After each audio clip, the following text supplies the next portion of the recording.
She believed she was untouchable until the owner of the restaurant stepped in with a lesson that money couldn't buy. The evening rush at Donovan's, a high-end restaurant in San Diego, was in full swing. Crystal chandeliers bathed the room in a warm glow, and the polished wooden tables were set with white linen and gleaming silverware. Waiters moved with precision, balancing trays of elegantly plated dishes, their footsteps barely audible against the marble floors. Among the diners, a group of 3 women sat at the center of the room, their laughter rising above the quiet hum of conversation. At the head of the table was Evelyn Monroe, a woman who commanded attention. Evelyn wasn't just wealthy, she radiated it. Her diamond necklace sparkled as brightly as the watch peeking out from beneath her tailored blazer. With a perfectly manicured hand, she sipped her glass of wine, her eyes scanning the room as if deciding whether it met her high standards. To Evelyn, everything had a hierarchy, and tonight, she was firmly at the top.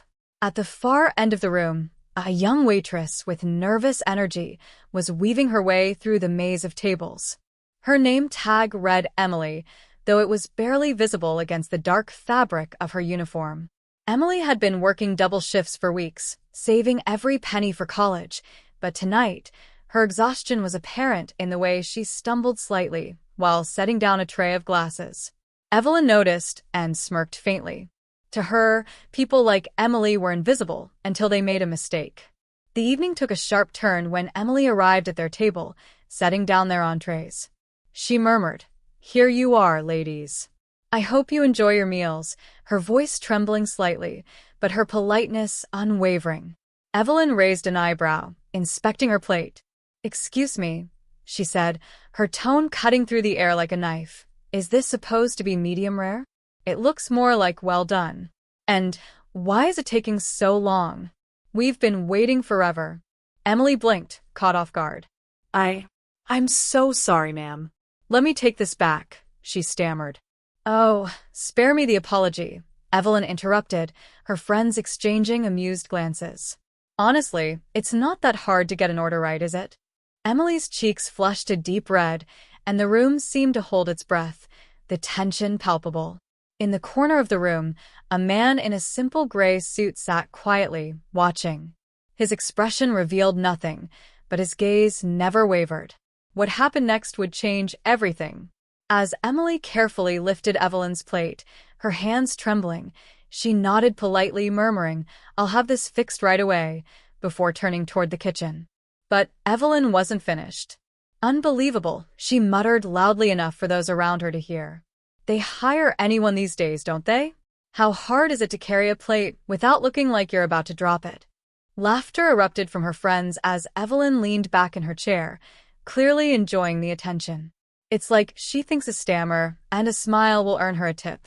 Honestly, I should report her for ruining the entire evening." At the kitchen door, Emily hesitated. Her grip tightened around the plate, her face burning, and tears welled in her eyes. But she refused to let them fall. She'd dealt with rude customers before, but something about Evelyn's cold cruelty stung more than expected. From his corner, the man in the gray suit observed. He didn't speak, but tapped his fingers lightly against his glass, his movements slow and deliberate. Back at Evelyn's table, the complaints continued. "Did you see how she walked?" Evelyn scoffed. "Like she's barely holding it together. If she can't handle working here, maybe she should find a job that suits her, like flipping burgers." The surrounding diners were growing visibly uncomfortable. Some whispered to one another, while others exchanged disapproving glances toward Evelyn's table. One couple even exchanged a silent look before shaking their heads in agreement. But Evelyn seemed oblivious, or perhaps she just didn't care. When Emily returned moments later with a fresh plate of food, she placed it in front of Evelyn with as much composure as she could muster. "Here you go, ma'am. I had the chef remake it for you. I hope this meets your expectations." Evelyn gave the plate a cursory glance. "I suppose it'll do," she said dismissively. "But next time, try to get it right the first time. And for heaven's sake, learn how to carry yourself. You represent this establishment, and frankly, you're doing a terrible job." Emily forced a smile, her voice barely above a whisper. "Of course, ma'am. I'll do my best." As she walked away, Evelyn turned back to her friends, grinning. It's amazing how people can be so incompetent, yet still think they deserve respect. At that moment, the man in the gray suit stood, his movements calm and deliberate as he made his way to the restaurant's manager, who had been near the bar. He leaned in, speaking in a low voice. The manager's eyes widened slightly, his expression shifting from curiosity to something more serious. After the brief exchange, the man returned to his table, his steps as composed as ever. Meanwhile, Evelyn continued regaling her friends with stories of her vacation. The meals were stunning, she said, twirling her wine glass. You wouldn't believe how exquisite the private villas were, and the staff, flawless. Unlike what we've seen here tonight. Across the room, Emily was quietly restocking trays. Her hands were still trembling, but she focused on her task, avoiding Evelyn's direction. She'd learned the art of compartmentalizing emotions during shifts, but tonight it felt nearly impossible. It wasn't until Evelyn and her friends requested the check that the atmosphere in the restaurant began to shift. The manager approached their table, accompanied by Emily. He carried a tray with a bottle of champagne and an envelope. Ladies, the manager began, his voice steady and professional, compliments of the house. Evelyn's friends gasped in delight, one of them clapping her hands. Oh, how lovely. Evelyn leaned back in her chair, clearly pleased. Well, it's about time someone recognizes exceptional patrons, she said, shooting Emily a pointed glance. But the manager's next words silenced the table. This gesture comes directly from the owner of Donovan's, he said, placing the envelope in front of Evelyn. He's been observing your experience tonight and wanted to personally address it. Evelyn's smile faltered. The owner, she repeated, her voice tinged with surprise. Before the manager could respond, the man in the gray suit approached their table. The room fell silent as diners turned to watch. He stood calmly, his posture relaxed but commanding, offering a polite smile. Yes, the owner, he said, his voice calm but firm. I'm Charles Donovan, and this is my restaurant. Evelyn's jaw tightened, and her friends exchanged uneasy glances, their laughter replaced by an awkward silence. Charles didn't raise his voice, he didn't need to. I couldn't help but overhear the way you spoke to her tonight, he continued. And while mistakes happen, there's a respectful way to handle them.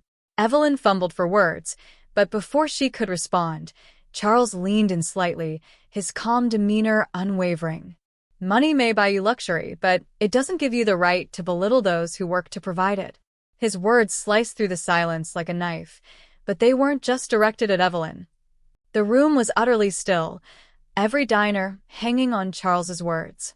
Evelyn, who moments ago had radiated superiority, now sat stiffly, her confidence shaken. Her fingers nervously fidgeted with the stem of her wine glass. Charles stood straight, his gaze sweeping over Evelyn's friends, then the rest of the room. Respect is the foundation of this establishment, he said, his voice carrying throughout the room. Not just respect for the food we serve, but for the people who make it possible. The chefs, the servers, the dishwashers. Every single one of them is integral to what you enjoy here tonight. Evelyn opened her mouth as though to respond, but no words came out. One of her friends, clearly uncomfortable, spoke up weakly. I'm sure Evelyn didn't mean any harm, she said. Charles tilted his head slightly, his gaze unwavering. Perhaps not, he said, his tone measured, but intent doesn't erase impact. Words have power, and when they're used carelessly, they can leave lasting damage. Turning to Emily, who stood off to the side, Charles continued, You handled yourself with professionalism and grace tonight, even under unfair scrutiny. I want you to know how proud I am of you. Emily blinked back tears, nodding slightly. She couldn't speak, but her gratitude was clear. Charles then focused on Evelyn again. As for you, he said, his tone losing none of its civility, I could ask you to leave and never return, but I believe there's a better lesson to be learned here. Evelyn's eyes widened, and her friends exchanged worried glances. This champagne, Charles explained, gesturing toward the bottle the manager had brought, was meant to be a gesture of goodwill. Instead, I'll be donating its value and your entire tab to a local organization supporting young women like Emily who are working hard to build a better future. Murmurs rippled through the restaurant. Some diners nodded in approval, while others exchanged surprised glances. Evelyn found her voice, though it was shaky. Mr. Donovan, I think this is a bit extreme. I didn't mean to. Charles raised a hand, silencing her gently but firmly. This isn't about punishment, Mrs. Monroe. It's about accountability. And I hope this moment gives you the chance to reflect on the legacy you want to leave behind. His words were calm, but carried undeniable weight. Evelyn looked down at her hands, avoiding his gaze. Her friend sat in awkward silence, unsure of how to respond. Charles took a step back, addressing the room once more. Let tonight serve as a reminder, he said. Kindness costs nothing, but it can mean everything. You never know what someone is carrying, or who might be watching. The room erupted into soft applause, not boisterous or dramatic, but sincere. Patrons nodded in agreement, some even smiling at Emily in silent support. Evelyn sat frozen, her earlier bravado gone, replaced by a deep, uncomfortable silence. Charles turned back to Emily. Take a short break, he said gently. You've earned it. Emily hesitated before nodding and slipping toward the back of the restaurant. Her steps seemed a little lighter, her posture straighter. But the lesson didn't end there. The evening at Donovan slowly returned to its usual rhythm, but something in the air had shifted. Patrons whispered, not about the food or decor, but about what they'd just witnessed. Charles Donovan had reminded everyone that decency and respect weren't just virtues. They were essential. Evelyn sat quietly, staring at her untouched plate. The taste of humiliation lingered stronger than any meal she could have ordered. Inside the kitchen, Emily stood against the wall, taking deep breaths. Her manager approached with a warm smile. You handled yourself beautifully tonight, he said. Not many could have stayed so composed. Emily nodded, her voice soft but steady. Thank you. I didn't think anyone noticed. They noticed, the manager assured her. Especially Mr. Donovan. As Charles returned to his seat, sipping from his glass of water as if nothing extraordinary had happened, patrons nodded in quiet appreciation. One older diner paused as he passed, offering a simple compliment. You don't see people stand up like that often anymore. That was something special. Charles smiled faintly. It wasn't about standing up. It was about reminding everyone, myself included, that kindness is the least we can offer each other. As Evelyn and her friends left, she avoided looking at anyone directly. Her confident stride had turned into a tentative shuffle. At the door, she paused, glancing back at the room she had once commanded. For the first time, she seemed smaller, quieter, less sure of herself. The staff and diners didn't look at her with pity or disdain. Instead, there was a shared understanding, a collective hope that, maybe, she would walk away from this moment a little different. Outside, the night air was crisp. Evelyn paused, her friends offering hollow platitudes she waved off. I need a moment, she said.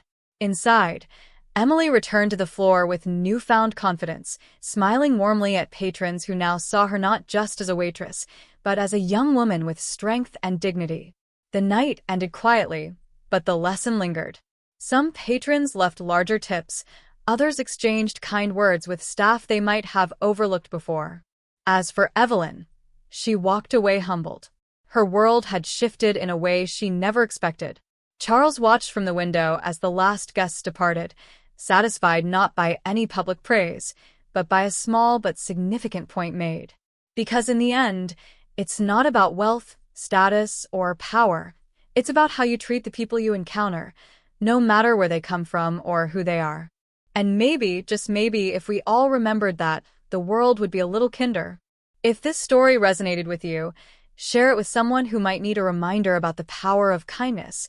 And don't forget to subscribe for more stories that inspire reflection and change.